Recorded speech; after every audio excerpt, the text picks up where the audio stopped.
Yeah, I just started my live streaming. Let's see people joining in. We have 1 more minute to start the session.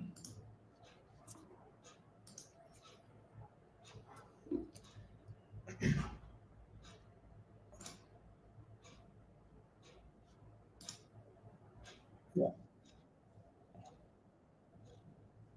Okay. So I could see people joining in.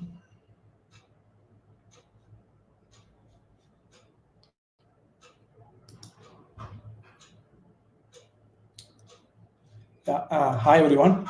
So it's 11 a.m. now, and let's start the session. So yeah, thank you, who are all joining for the session, and I welcome you all to the session. So today, this session will be we will be having a AMA session with Sandip, and this is Saravanan. I'm the founder of the company called Cloud Engine Labs Private Limited.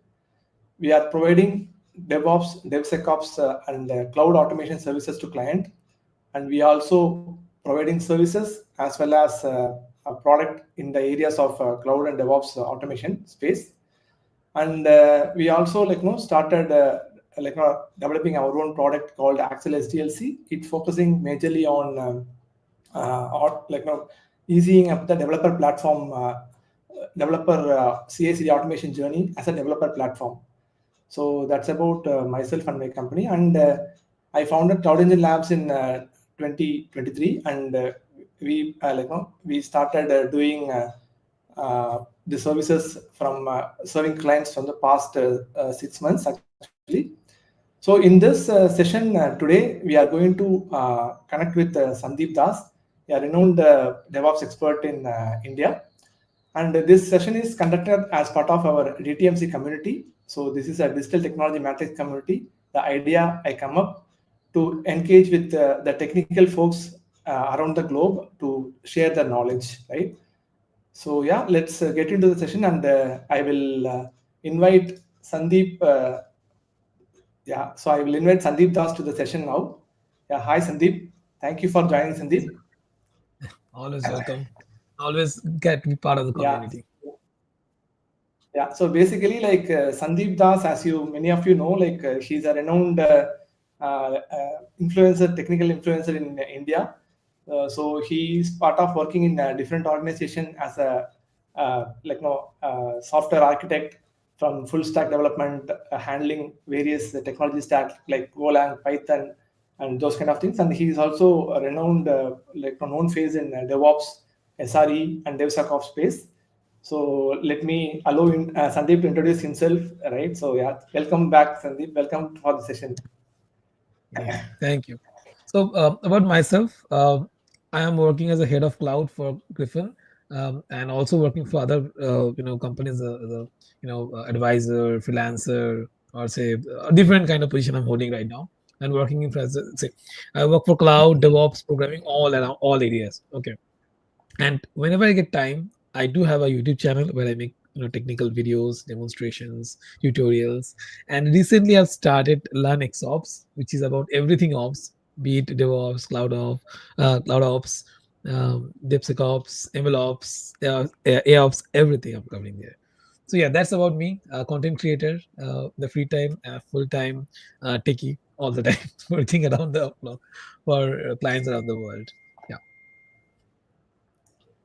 Yeah, so let's start with asking about your experience, Sandeep, like how you started, and you can just briefly explain us where you started, because I am following you from more than 8 years, I would say, whenever you started your first video to till now, and you are helping a lot with for the community, right? So yeah, you can just explain us about your journey, so that Sure.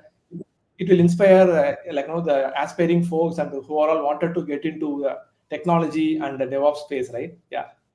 Yeah, definitely. So first, while beginning, I want to say that many people think I'm highly technical, which is right currently, but I was a non-tech person. So anybody thinking a non-tech person can become tech, yeah, look at me. I'm here, right? Serving as a head of cloud, MLOps, and all other cool stuff I'm doing. Now I'm a BCom graduate. Many people don't know that, but yes, I'm a BCom graduate. I didn't like the BCom. I don't know why, but I just did family pressure, and I didn't have the money too much. And this is the cheapest option for me, just to do as a BCom. Then I found my passion for, I want to do something with the computer technology. When at the moment I got the computer and all this stuff. So I started after BCom, I did my MCA from IGNU, from very renounced St. Xavier's from Park Street, and then onwards this journey started very well. So one thing is that I didn't waited for my the education to complete and then jump into job, while because it's a distance learning, right? So while my education is going on, from the first year itself, I started as a like normal employee, okay, fresher. Again, the fresher, I started as a fresher. So I started as the very first month. I did not the technical programming. I did the photos of design, that website design, that I did. Okay. So understand about the journey, how I become myself, like Sandip Das that you guys know. So first month was they're giving me the site templates. I mean the site image sample and all that. I had to make the UI for that site, ask the client for modification and all that. But somehow I was not fit for that thing. I wanted to program, not the UI part. Okay, many people love it, and I do love those people, but my interest was more in the programming stuff. So I asked that same company that, will you guys give me any PHP work, because that time PHP is booming like anything. I'm talking about 2010 that time. So Okay. then that this guy said, no, you only hired you for PhD. I mean that those UI, Photoshop design, all that. So I worked for only 1 month. I didn't mention any my resume or anywhere in the LinkedIn also, but that was my first journey. That I didn't work more than 1 month. I took my first salary. Then I moved to but before one thing that just is a point. It was my first technical job, but not a first job. First job was when I was in BCom. I started as a call center employee. Then I work as a share marketing expert. That time I had the derivatives and all that, but I'm not going there. My first technical job was around 2022, I think 2021 or 22. Okay, when I'm starting the MCA, I think I was cleared up the MCA, and then I was doing the job, those kind of scenario. Okay, then after like 1 month, I moved to another company where I got the PHP developer job. I was looking for PHP, and they're okay with me studying in university at the distance and continue working. Then I worked there for I think 6-7 months. Then I make a jump, because that time the salary is only 3,000 rupees. Imagine Okay. 3,000 rupees that time was too big for me as a fresher. Anything getting is good enough. Okay, so Correct. 3,000 rupees, when I jump in, it becomes 6,000.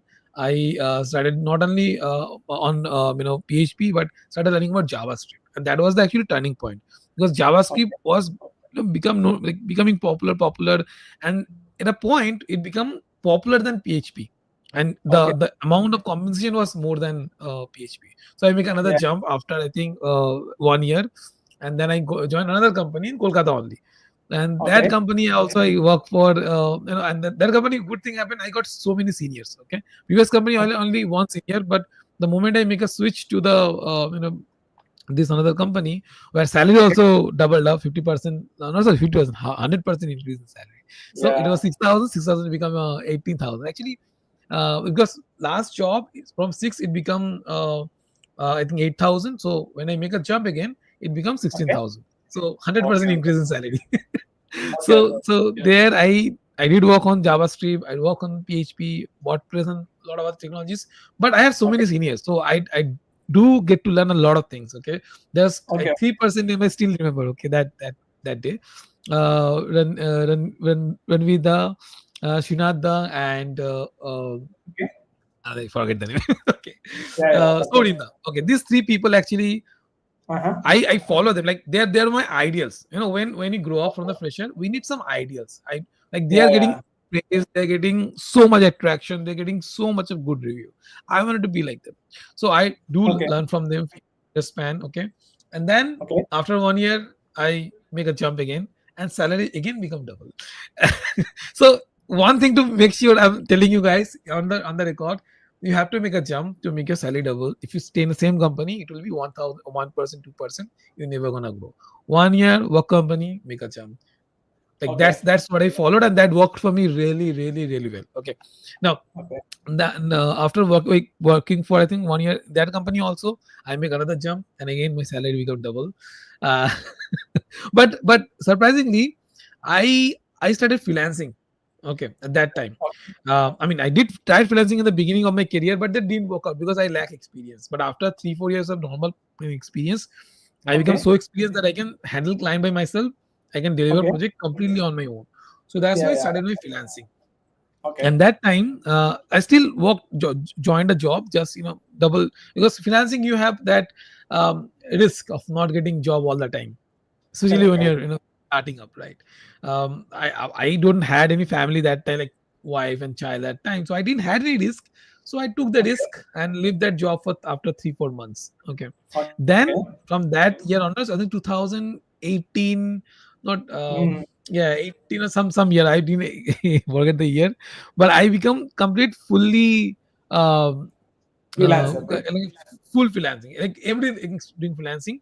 Now my salary actually got doubled than my normal job.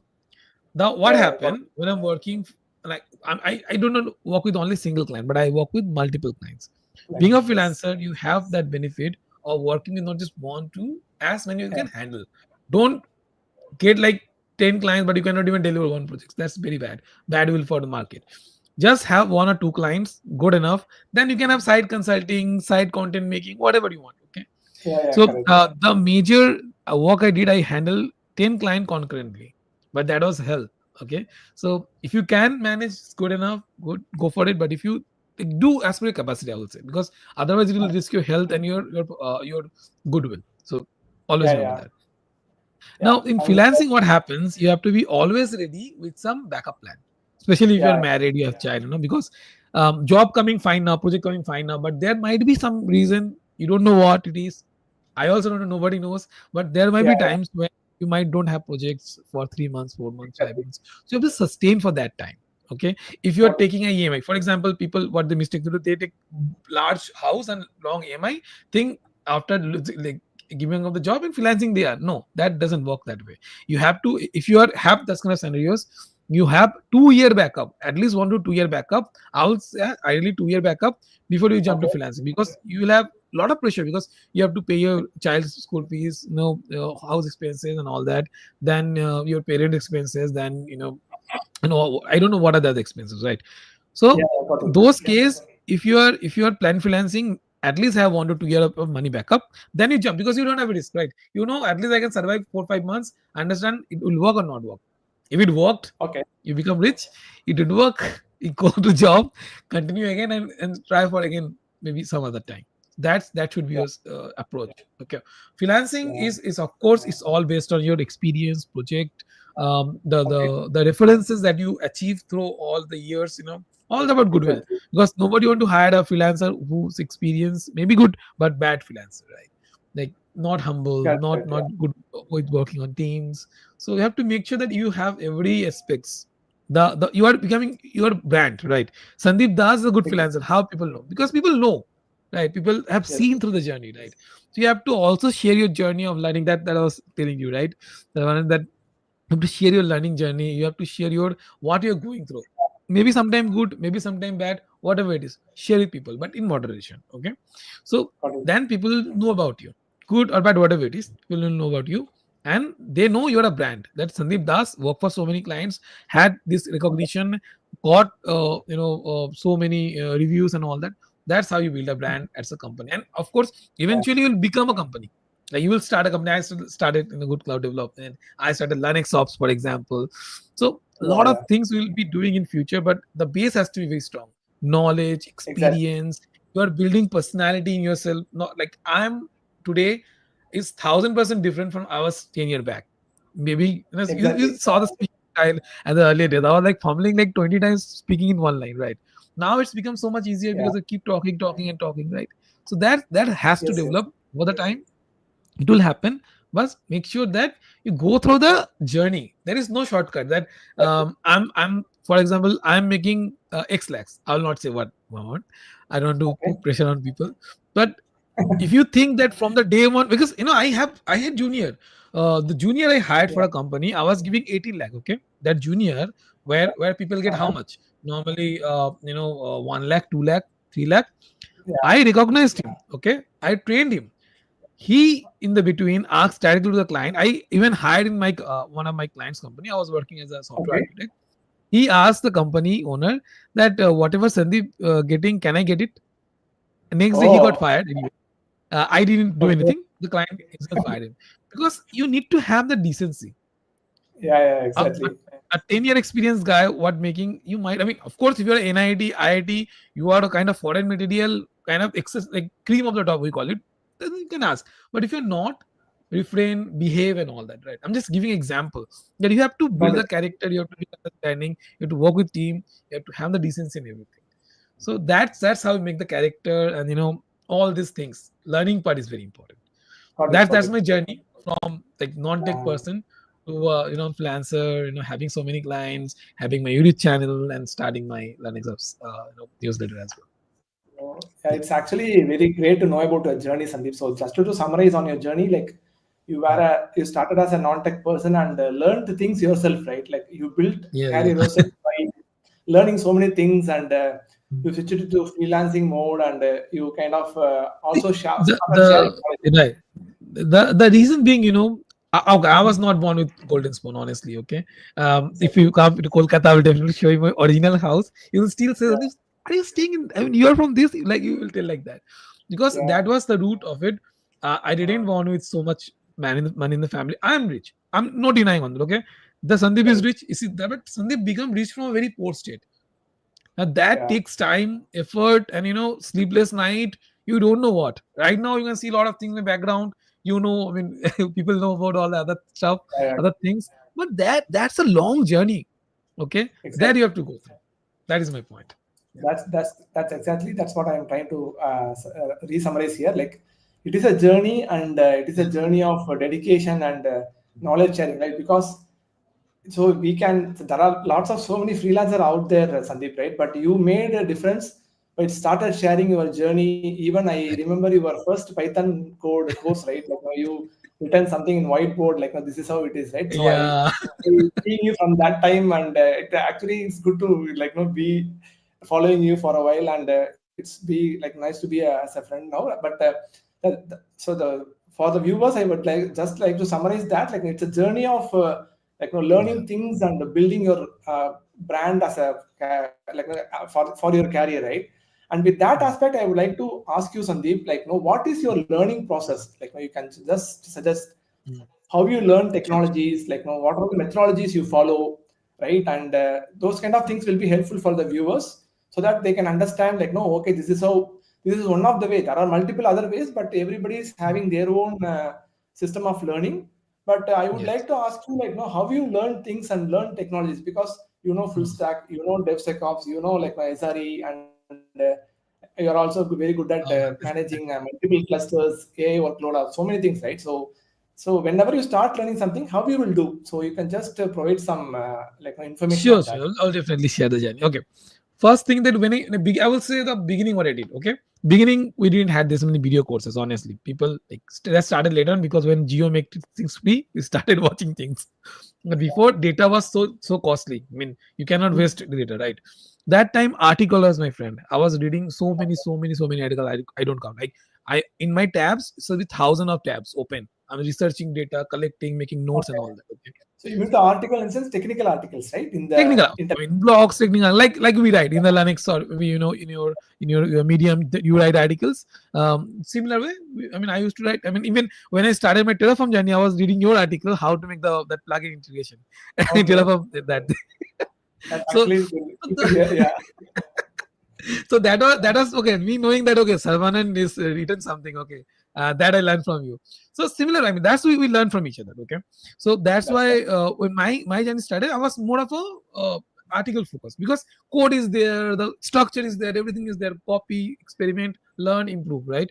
Then video become popular when you have the data is cheaper. So we started watching some videos, but you have to practice. I mean, if you just keep watching and forget, that's you forget, right?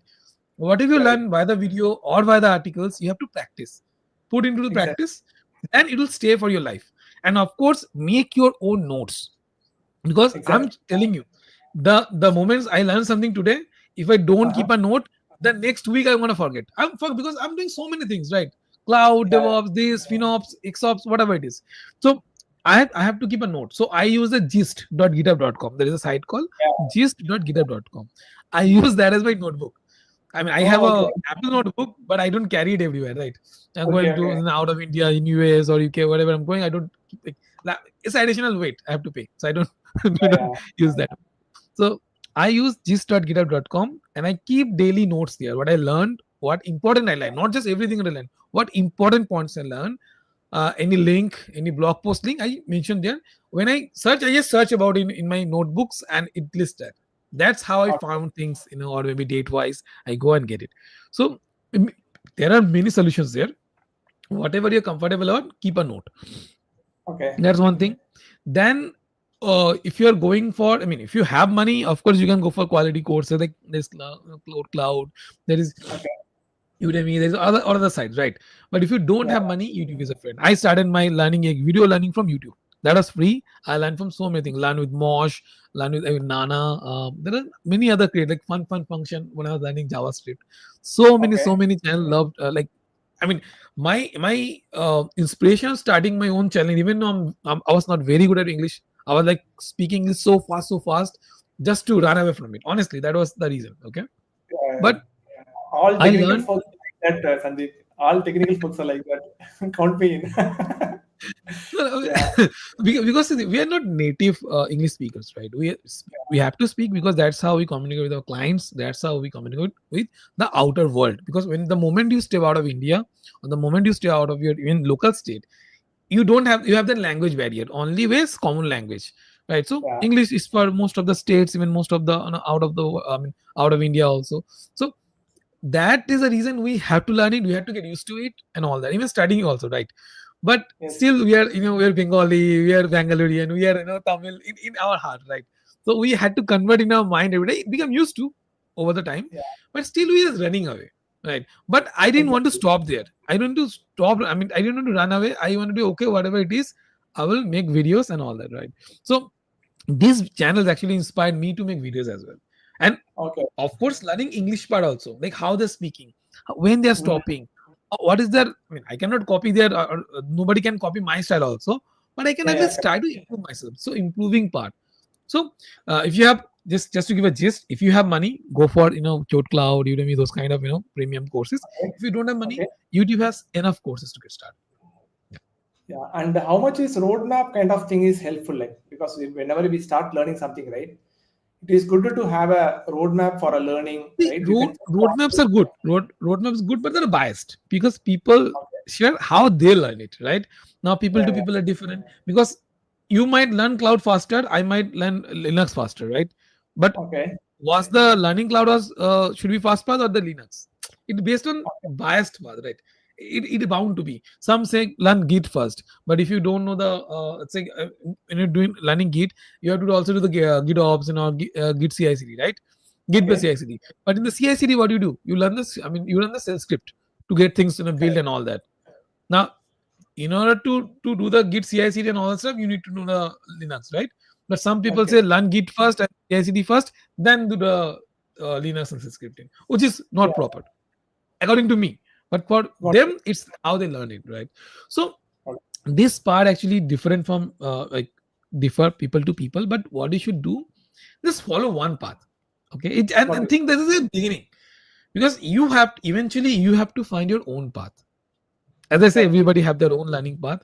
So if you are not sure what to start, take any guide, no problem. But start some point to start. If you just think about starting but actually not starting, then you are not going anywhere. Like for example, Yeah. Yeah. journey, right? From here I have to go Chennai. I can go via bus, I can go via train, I can go via private jet, right? Private jet Yeah. costly, commercial jet cheaper. By road it will take time, but it's more cheaper. By car it takes more effort. There are more of this going there, right? But destination Exactly. is same. Destination is to learn and succeed and get proper, the recognition part and job, money and all that stuff. But yeah, Yeah. there are different ways. These are the roadmaps. Just like Okay. that, there are different roadmaps available, different ways you can achieve that. So But it's basically, ultimately your effort, your affordability. Huh? So we can say that like people can create their own roadmaps according to their Right. comfortability, right? But So basically, they I don't would know at really, the beginning. Yeah, but at the beginning they don't know what is like what do not, because they're novice, right? You shouldn't expect them to have their own roadmap at the beginning. You follow yeah, your any roadmap, any popular roadmap, any good people giving it who are already experienced, and then follow that, complete this. Then after learning, you decide as per your learning experience what should have been better. You create yeah, your own learning path and give share with the people. yeah, That's how people does it. Like I learned it, I experienced it, then I'm making the roadmap for other people. Same for other yeah, engineers. They also were junior at the beginning. They went through their learning experience 10, 20 years. Then they're making the roadmap for others. That's how things yeah, work.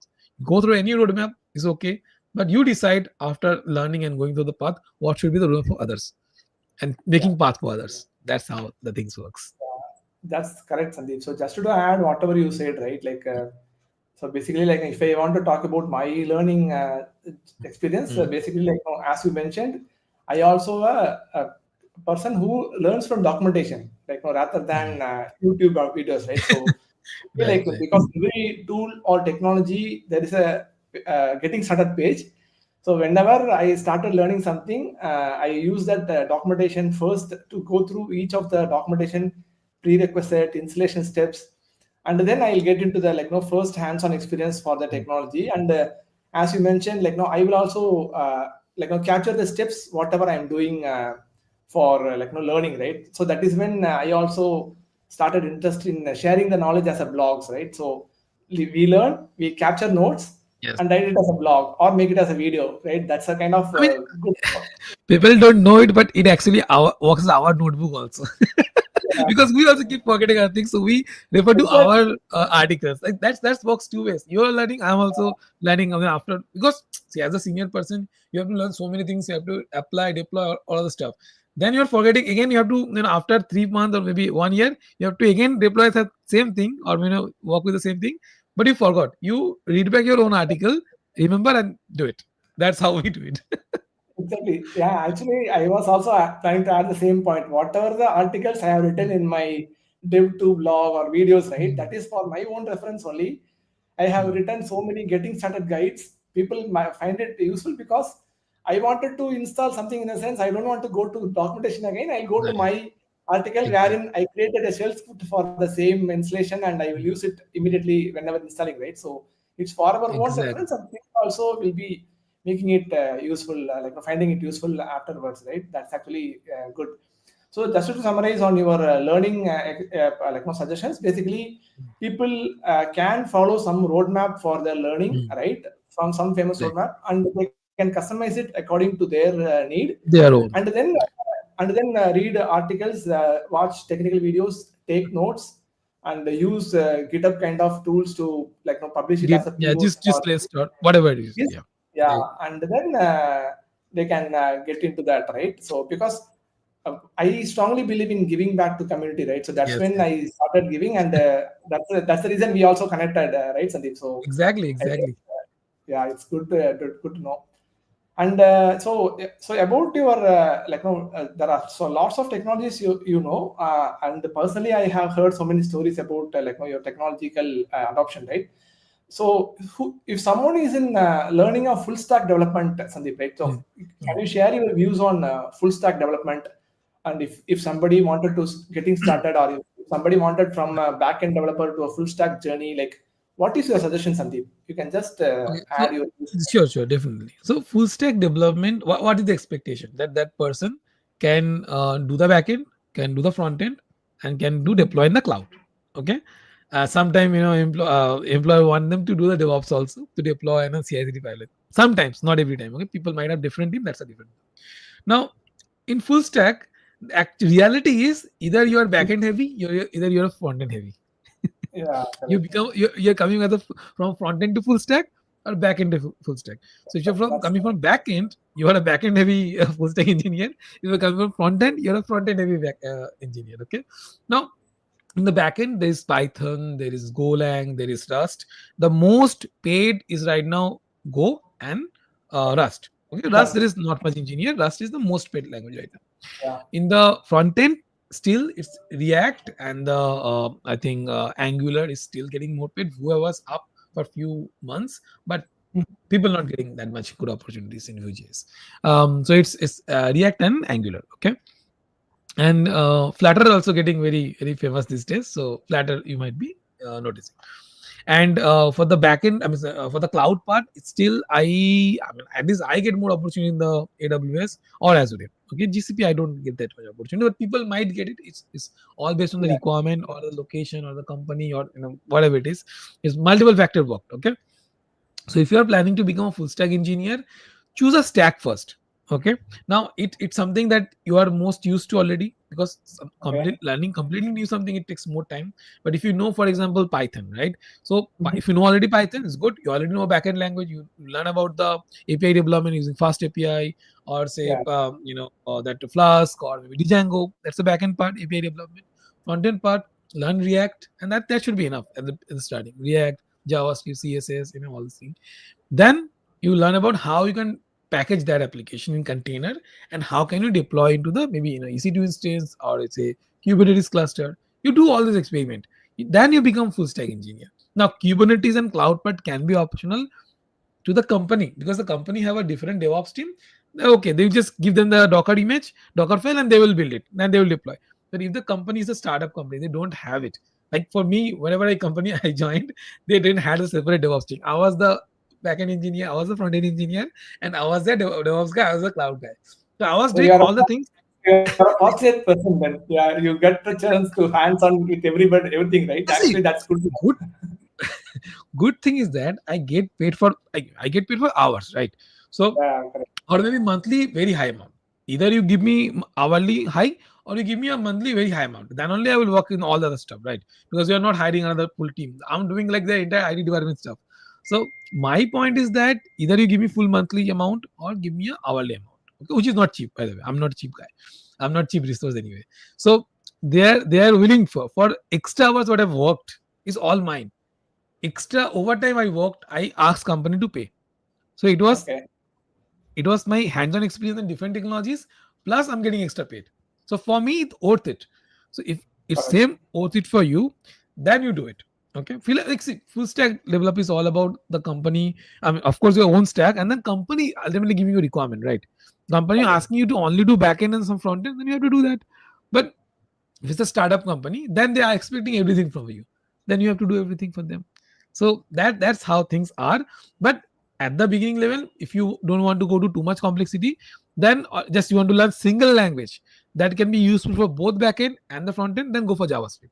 Because Yeah. JavaScript, in the backend there is Node.js, in the front end there is React, other thing, but in the code there is ES6, the latest standard, right? I think 7 also getting released Yeah. some Yeah. Correct.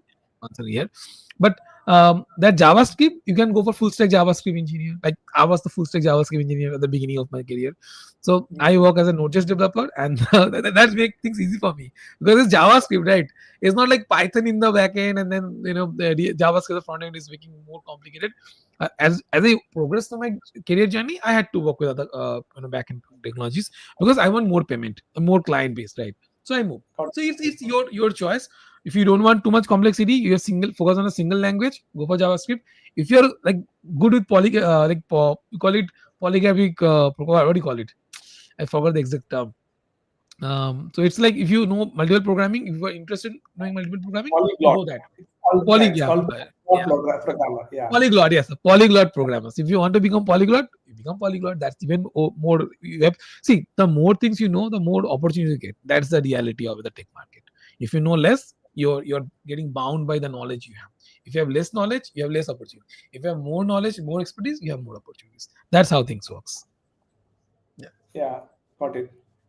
So that's actually very good, summary, Sandeep, how to start full stack development, right? So basically, full stack development is basically like a person who can do front end, back end deployment, and everything like cloud architecture. Right, but it's based on the employment job Yeah, description. The exactly. sign they're getting. Even automation testing also they have to do. Automation testing. Yeah, you can add unit testing, automation testing as well. Yeah, That's also developer has to do sometimes, like yeah. most of the So times. that's the Unit reason testing. full stack developers are highly paid in the industry right now, Yeah, right? Yeah, that's the reason. and No? Because if you yeah, know too much, you will get paid for your knowledge and experience. That's the reason. that's You will get paid good. That's true. And there is one question I would like to cover up on architecture part, right? So you have gotten hands-on with so many technology stack, and I would like to know for a company or for a CTO or who are working on a new product development, right? And if they are starting up the product development now, and if they wanted to decide on an architecture for their deployment, application deployment, right? So there are so many deployment styles available, right? So containerization is there, and the normal CI/CD, installing image in a VM or those kind of model is there, and there is this Kubernetes kind of deployment is there, right? So if I as a CTO or a tech founder, if someone is deciding on this application deployment style, right? So how they can decide that, Sandeep? You can add your views on that. That will be, because since it's a very kind of general technical session, I am kind of asking this question as well, so that that will be helpful for someone out there, right? And then we will move forward to the questions I already got from the people, right? So that we can go one by one. Yeah. Okay. Yes, So as to answer this, deployment activity. Okay.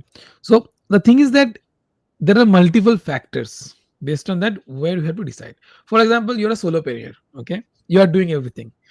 If you're a solopreneur, you don't have much resources. Then you want to do most of the managed. Like stuff is managed. For example, CI/CD, it should be managed. Like maybe GitHub Actions for the CI/CD part, and for the deployment also would be something like say Lambda, when you have to manage nothing, just deploy the function, like no management, right?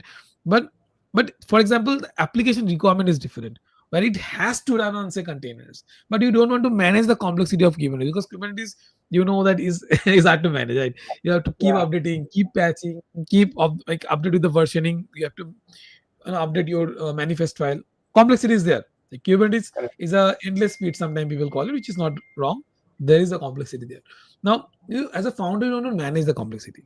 Then, but you have a requirement to run containers. So you can run container in the ECS, for example, Elastic Container Service, right? Which is offered by AWS, and there is Azure containers also. Like different cloud providers give different. So you don't want to manage the CI/CD pipeline. Okay, use GitHub Actions. It's completely very easy to manage, and it's all in the GitHub, right? GitHub Actions. Then the deployment target you choose as a ECS. So you deploy to the direct to the ECS. Okay. For example, if you have credits in AWS, right? Then you deploy, you have use the AWS CI/CD and use the AWS ECS. So it's completely covered with that, right? Now, for example, is Azure.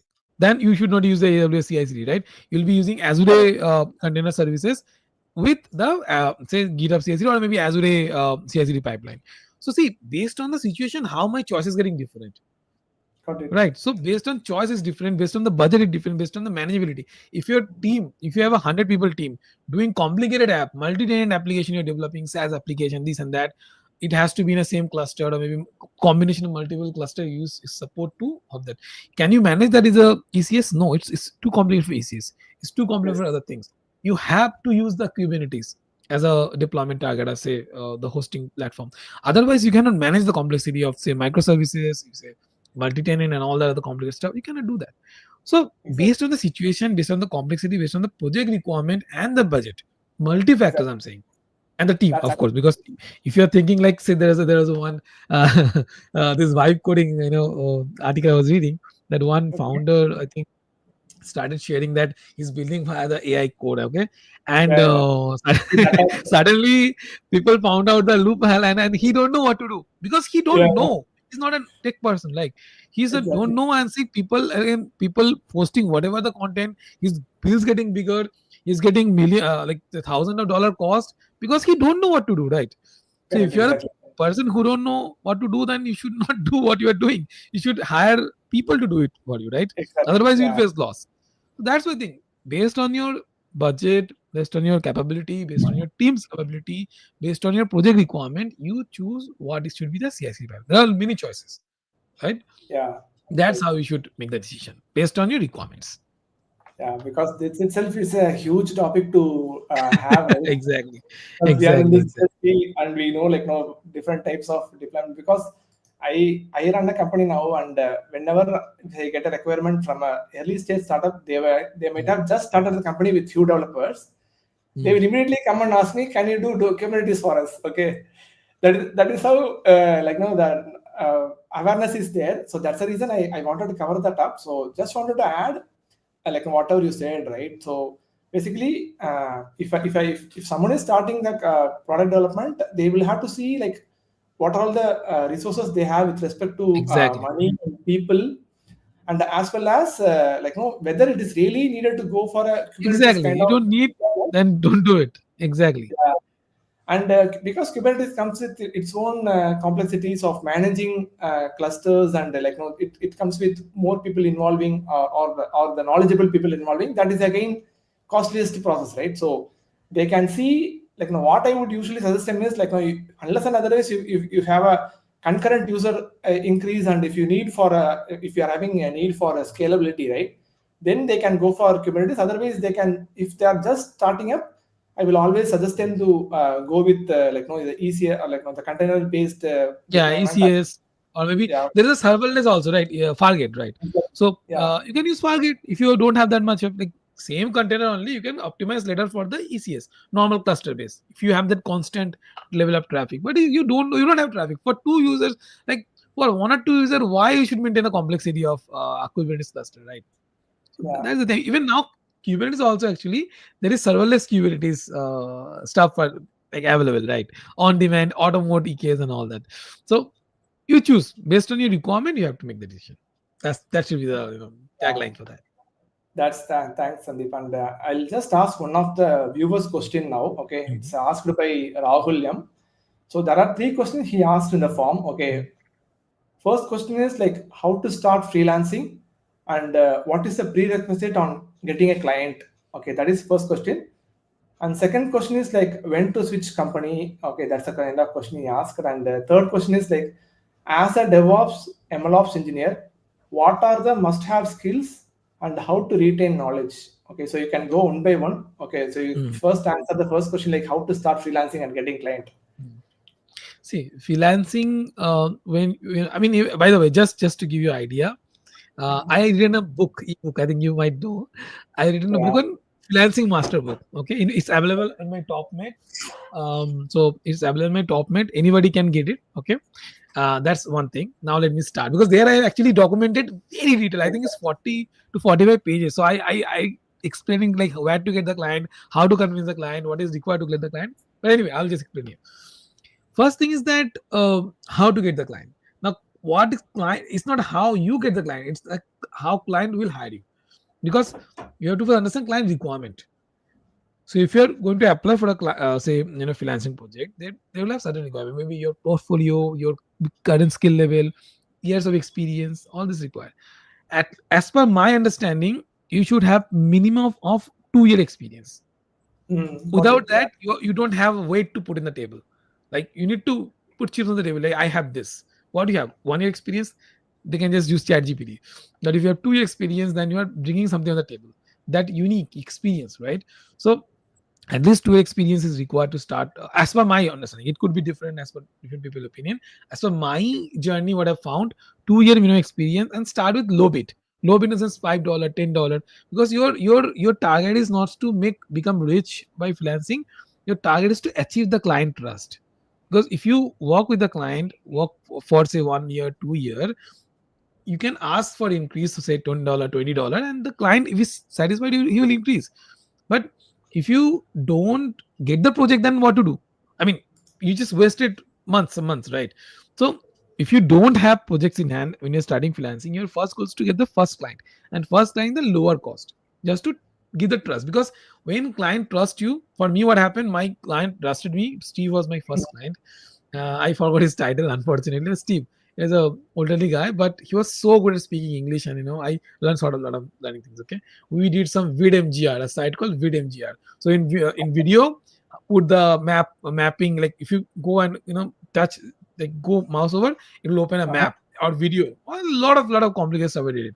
Okay. Okay. So the Nice. vidmgr. So like the client was so good that he suggested me to other of his friends, and I got additional work. So like that wasn't first freelancing client via Upwork or thing Odoo or something else. Odell something was the name. Odesk. So via Odesk I got it. Okay. Now the thing is that after I got the client, the client keeps suggesting me, keep referring me to other people. So I build a trust, right? So the trust, after getting the trust, you ask the client to recommend, and the client added the recommendation in my LinkedIn profile as a recommendation, right? What happened? Whenever the client, say other client asks like, do you have reference? I give Steve reference. And Steve was good enough to call and say, yes, Sandip worked with me for 1 or 2 years, hire him. That is a reputation I've earned. So you have to earn the reputation and goodwill with the clients. Then only you can make more clients. If you work for a client and the client was so unsatisfied, then maybe for reference checking or background checking, that other client work your past client and say, no, this guy was bad and bad behavior, you never get a job. You never get a freelancing project, right? So be trustworthy, be put that 120%, say 200% effort at the beginning of the client, make him happy, have the reference so that you can get more clients. That's how you start your freelancing journey, with first client. Charge less, give more, build that repo, then you charge higher for other clients as you go years and years. So with clients' feedback, we can get more clients, right? So first client is very important, and you are suggesting to start small, right? And get a good rapport with the client. Like for example, a 2-year experience guy charging $100. Who the hell will hire you? Just to give a reference, right? Even people will say, it's a per hour rate you are telling, right? Per hour, $100. Exactly. I mean, what do you ask? True. I mean, because I was giving example of the guy, right, who actually behind my back went to my client and asked for same level as Sandip, and he got fired next year. Right? Don't do this kind of silliness. Just give a reference. So that's all comes with maturity, Sandip, right? And being ethical. Yeah, and then the bad part, he was in distress. I paid money to help him out of the distress, and still this. So we also see the setbacks sometime, but we don't lose heart. We say I still have faith in people that okay, I will help out. Okay, I will see. If return back, fine. If not, that's also fine. I'm doing good in my life, and God is giving me enough. Honestly, God is giving me enough health, money, opportunities, popularity. What I ask for more, right? People like giving me. I'm getting it all I require. I bless you, Sandip, for this.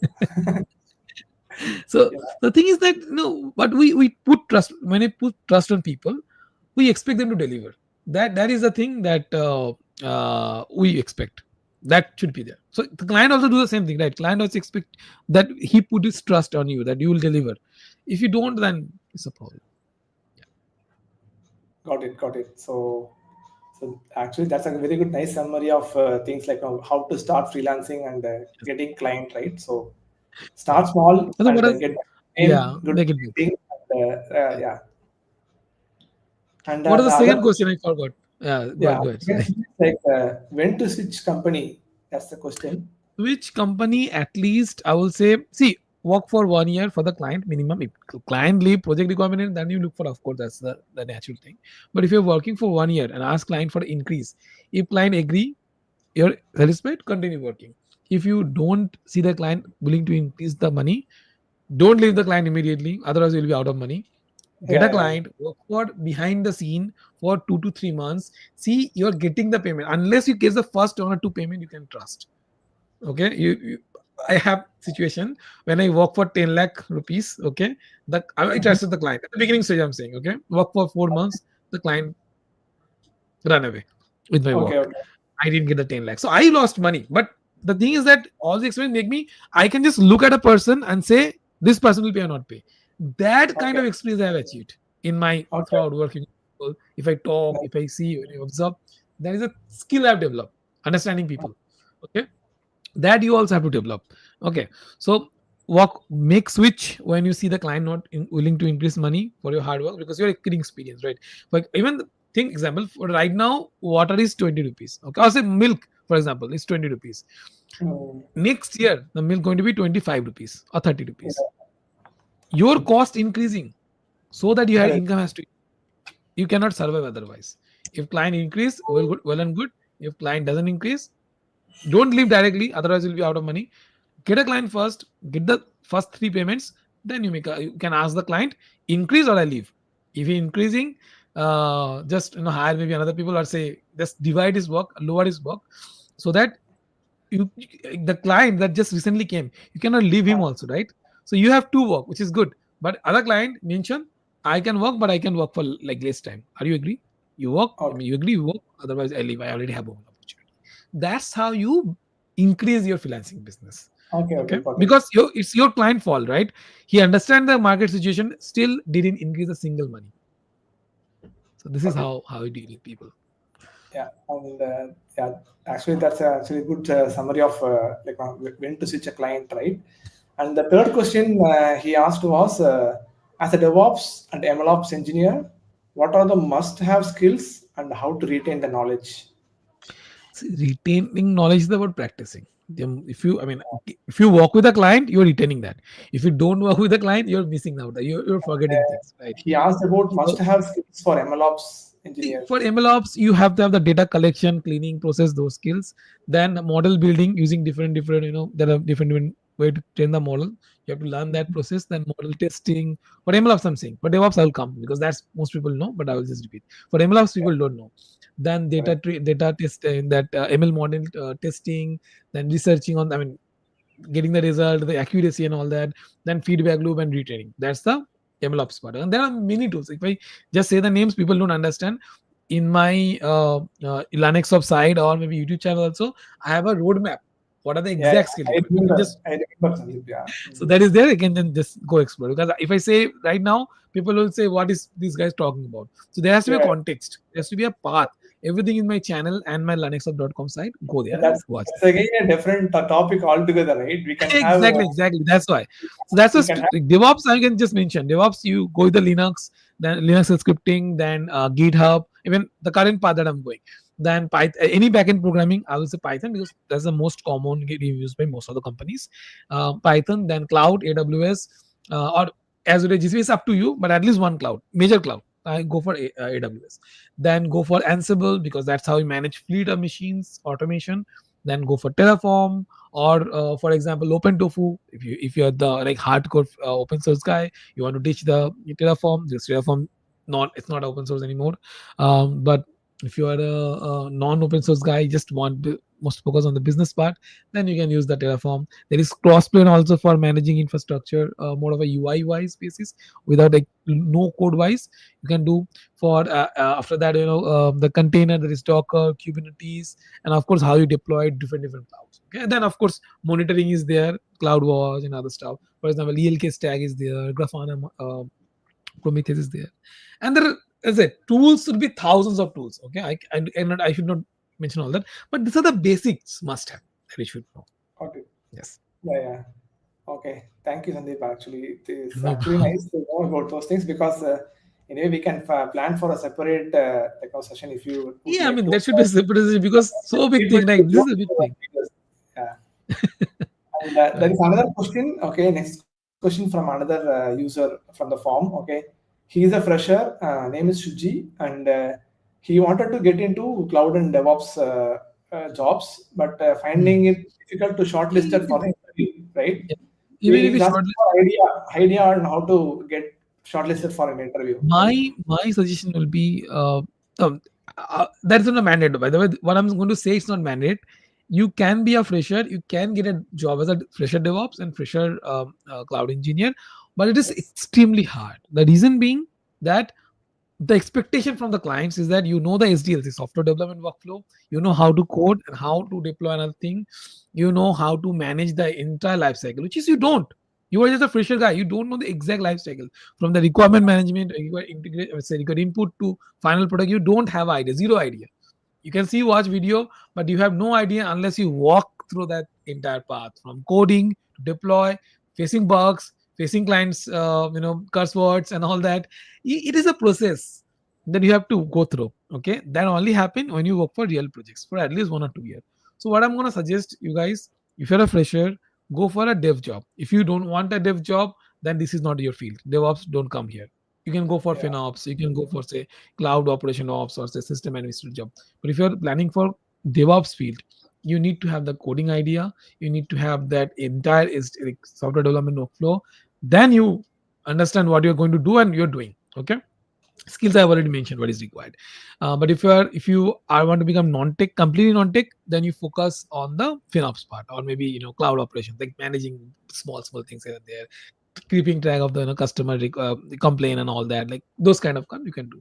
Technical, you have to become very sound and solid in the technical field, and the technical knowledge, but you have to become that part. Okay, Yeah. that's the reason if you are just fresher, don't come unless you are 1 or 2 experience. Become either full stack developer or say backend developer, then it will help you, or maybe system admin also it will help. Okay, because you know how to do things and how things happen. Just fresher, I'll say fully DevOps and cloud, it will be problematic. It's not impossible. There are people, but they're very dedicated. Those people are getting, Yeah, before that's even right. finishing up their third year, in the first year, they're asking for internship. They're going through all the complexities. Then they're prepared. If you're that prepared, go for it. If you're not, after third year planning to become and go through all that process, then you're in the wrong side of the system. Then you Yeah. should come via the normal flow, which is by software development flow. Yeah. Yeah, that's actually a good suggestion, Sandeep. And just to add on this, right, regarding the fresher jobs for DevOps, Mm. basically they can start building their profiles, right? Mm. They can do Yes. some Yes. POCs around, because companies like me and all, I'll see GitHub contributions and Exactly. I mean, exactly. That's my point. That's point why I they can. say, that's why I say that people did that 1 year. From the first year, they're preparing that. But if you're third year, you spend for another 1 year, then you are spending 1 year like waste, right? So instead, you join a job and build that profile, and then you come back. That's better. Exactly, exactly, that's right. And next question is from Karthik Kiran. He said, I heard that companies are moving towards self-hosted server instead of relying on cloud. Is it really happening? No, That's for his question. example, I will answer that very, very straight way. To manage a cloud like entire system, they need a system administrator. Okay, and system administrator will ask for at least 50 to 60,000, if minimum mid level. If it's very good, then at least 2 lakh to 3 lakh, right? Is the client is the client willing to pay that? Then of course you go and host in your home. Who's saying Yeah, no? But if you don't have that budget of managing the data center, like data center managing is a very huge thing. I have a data center in my house that cost me around 18,000 per month. That's the back. I know a studio also I have it. That's costly thing because I have to manage it. The power source getting. I'm running a lot of other stuff and all that. That's a costly affair. And of course the system is also very costly.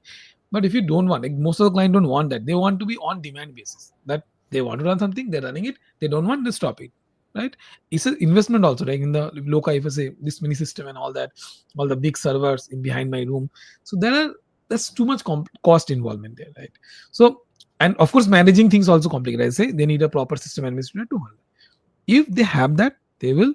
But most companies don't work for that. That's why everything is actually moving towards the cloud. Now, if a company, for example, is making billion, they're giving Facebook example. Why Facebook from from AWS? Well, still, by the way, if you check the image sources and other thing, if you do a dig a bit later on, they're using all the clouds. Just people just listen to what other saying without verifying the thing. You start to question whatever other people saying. Go yeah, there, start verifying. You will see they may say something in their back, but they cannot hide from the domain, from the IP, from the source. They're serving things. You research a bit, you find out the truth. The truth is that cloud is here, cloud will be there in the future. It's going to be migrated more to the cloud. That's the reality. Reverse migration, people may claim because of the cloud bill they're seeing, but think of the managing the solution. You want to yeah, go to vacation or manage that one? You don't want to go to vacation. Sit in the house and manage everything, or yeah, hire a employee, but that will be a costly affair. exactly. Instead, better than hiring a client with the same cost of just the hiring people, I can run in the cloud, right? So it's all based on the affordability and the what thing you want. Okay, everybody have the like idea to think of, but think of the reality. Is it feasible to hire a people just for maybe running a $20 per month server, $30 server, instead hiring a 1 lakh guy, 10 lakh guy? You can do it. Of course, you have money. So it's based on the requirement, but it is a silly thing that people saying no, migrate, revert back to the data center. That means you have a data center. If you're thinking of moving back to data center, you have the infrastructure. But if you don't, then you should not be asking. That's the thing in reality is. And the final question, one of the question I wanted to cover because we are almost up for the time, and there's a question from Gaurav, and he's asking about AI adoption in DevOps and infrastructure creation. He's telling that as we step into the world of AI, which is capable of creating infrastructure with just a prompt. But my answer is simply it's not. You run that, okay, you run that one and come back, you hire a senior, because if a Yeah, junior go ahead and deploy the infra, that will have thousands of loopholes. That will have, I'm saying that even if AI build it, the world best, let the world best of AI build it, it will have thousand more problems, and then you hire 10 time expense a senior engineer to fix that. Because I've seen people, actually, I was telling in the LinkedIn stories also, did that, spent, wasted their money, say thousand of dollars, and then hired me, Sandip, fix this. I said, what this dash is, I have to fix, but you you're guys being have. too brutal manner there. But if you imagine, I mean, 6 months for this, and you spend so much money on by a junior. I mean, you wasted so much time. You give that to a mid-level engineer. I'm not giving senior, mid-level engineer who maybe 2 3 year experience, 4 year experience. They could have built better, even with AI. I'm saying that, okay, I'm not against or using AI Correct. to do this, but do sensible work like vibe coding. Exactly. You are hearing, right? Vibe coding stuff. Don't do vibe Yeah. coding. Yes, you're feeling like it will work. No, there has to be proper checking. There has to be proper structure. There has to be proper reasoning of using that. If you don't know what you're using, why you're using, you should not be using that at all. Yeah. You Yeah. have to That's true. question that things. Just blindly from copying from the prompt and deploying. I mean, I feel so uneasy. Okay, one client I was stating a Java project, that Okay. they paid me very high to do this, that you deploy that Java project and build and all that project. I said that I don't know. I was Okay. so uncomfortable, but the client was Okay. old client and paying me very high. I can't say They say no. okay, right? They It's said okay okay. for Just it. as I will deploy it. I managed to deploy it properly in production environment. Okay, Correct. but I Okay. give a disclaimer. I'm not a native Java programmer. If it crash, if it's too much complicated, go hire a Java engineer. And they say, okay, we'll hire. Yeah. So Yeah. because they, okay, the part reason they trust me, because I work for them for I think around That's great. 8 9 years. So they trusted me. They say, something we do it. We're not getting proper engineer. So you come, because cloud integration. Okay, the reason being the cloud integration is high, and I'm very good at cloud and DevOps integration. That's why they Exactly. asked me, something, please handle that one. Use ChatGPT, whatever it is, to complete that. I use Yeah. ChatGPT, but I was so uncomfortable because what is the function using? I have to research, but I was questioning myself. So I was researching and then I'm implying. Okay. So even if I did it, I was so uncomfortable. I know the reason why I'm doing it, but most people don't. They just copy and paste, which is why Exactly. ultimate final product is trash, right? So that didn't work. So don't do that. Like people saying that AI is still not capable of that. Yes. Whatever Yes. AI think of, be it cursor, be it XYZ, be it Llama, whatever it is still not capable of having that proper project, proper end-to-end project, which is not there. Which is why AI plus human is the answer. That AI will Yeah. give the code, human will understand that well, and then do it. It's faster process. Like for example, generate me a HTTP API calls for CRUD. It's so fast for me to go right line by line instead generate by the code, and then I put my logic there. It's faster Exactly. that way, right? But if you Yeah. just blindly do that, you don't know about the source of the DB connection you added. You don't know about what are the table understood. You don't know the exact architecture of the data, schema architecture. Then what you're doing. So you need to know before deploying Exactly. or applying what you do. Yeah. So just to add on whatever you were talking about, Sandeep, right? So because nowadays this vibe coding thing came, right? So just for the Yes. clarification, people So, just wanted to know what is vibe coding is. Just because of the AI vibe is going on in the boom, there are so many people learned prompting and they started coding. Okay, but they don't know the basics, right? Because if right. you wanted to utilize AI or whatever the code it is giving, we need to know the strong basics actually. Exactly. There's a kind of Exactly. strong message I wanted to give to all the freshers out there because they are kind of now we like after See, 2020 passed out are what mostly into what future? Okay, what in your session? What I'm going to give you a very, you can say is going to happen written in a stone. The engineers who are fully dependent on AI, going to build solution using AI, need senior engineer like us to fix that, exactly. because they don't know how the inner things works. They don't know, because it's deploying with AI. I'm not saying I'm against of AI. I'm also using AI. You are also Even using AI. I'm not Everybody in- using AI. Yeah. But we know what you're doing. You are Exactly. sensible. We are understanding that.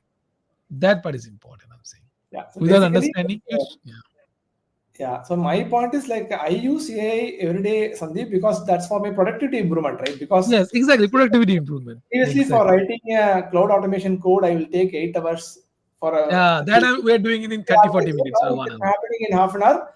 I know I Exactly. give like a skeleton out of AI by giving a prompt, and I'll add my input. Exactly. That 8 hours Exactly. work is kind of reduced to 30 minutes now, right? Because Exactly. that's a kind of productivity improvement because I know the basics of the building blocks of the particular development I'm doing, right? Because even I developed my Microsoft product Your own MVP platform. in 1.5 months actually, because I know that I am from development background. I hired one engineer Engineer. for working on we used AI predominantly, and we developed a MVP product in 1.5 months, right? But anyway, we are in the phase one now. But basically, like for AI will be there, and who are embracing it will be surviving. And even if you are not knowing AI, you can just start learning basics of the programming languages and use AI for your productivity improvement is one of the messages I wanted to cover. Be it anywhere on any Yeah. technology, right?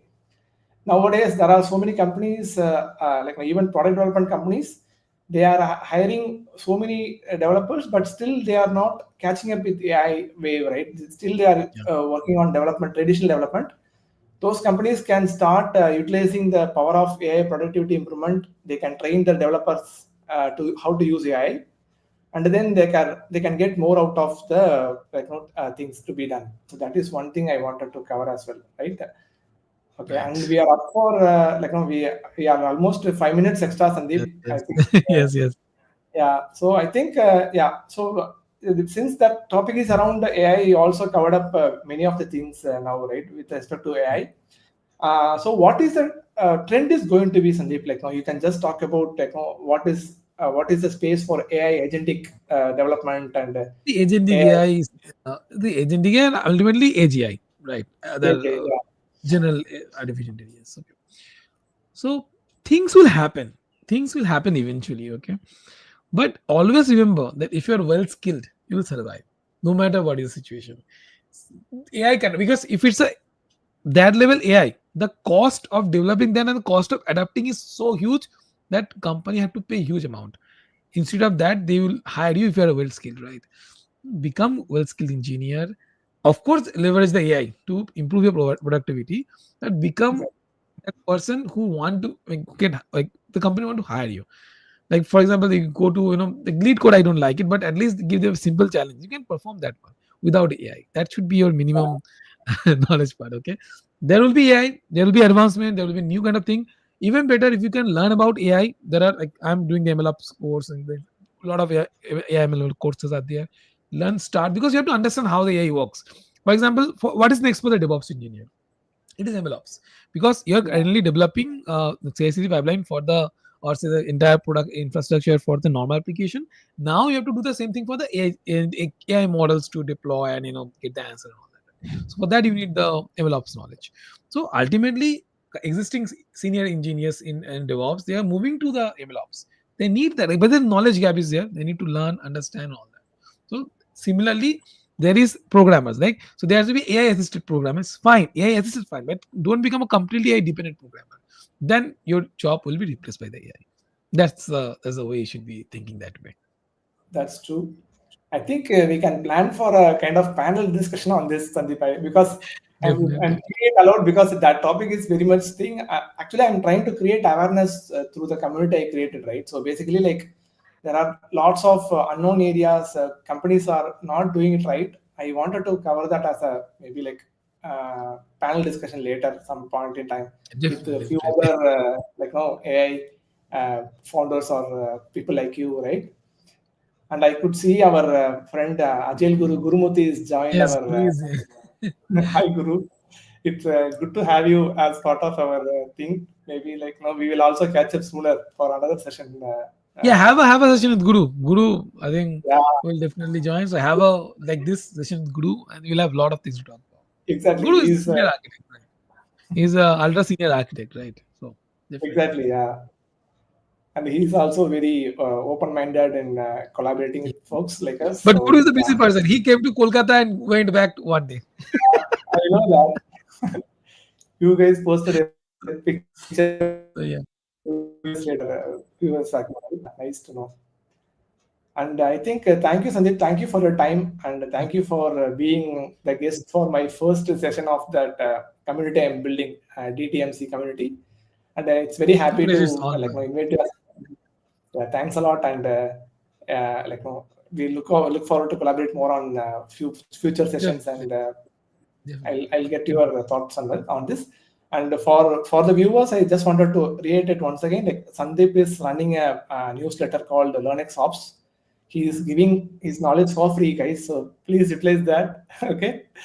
And yeah, you can reach out to Sandip in LinkedIn or the medium wherever is available. So I think that's it for now. I think because we are almost overrun by 5-10 minutes. So So that's fine. Okay, because then when see you guys talking sooner. stop, thank you, Sandeep. Thanks a lot, and we will meet again.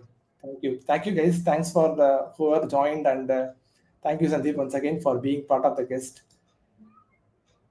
Yeah. So yeah, thank you, guys, and it was actually hope the session was useful. I feel since this is a first pilot session, I had a very shorter agenda of what to discuss, right? And as I mentioned, there are future sessions. We'll have experts like Sandeep, and we will discuss on many other topics, not only in cloud DevOps, about product development, about how to incorporate a startup or those kind of things.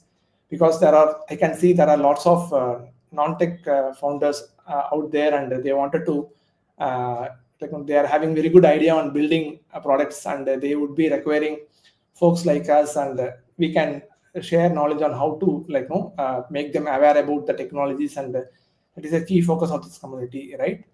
So yeah, I think thanks once again who are all joined for the session, and we will soon meet again in some other session, guys. Thank you, and look out for more information about digital technology matrix community, which I incorporated recently. So yeah, thank you, guys. Thanks a lot. Bye bye. Bye, Guru.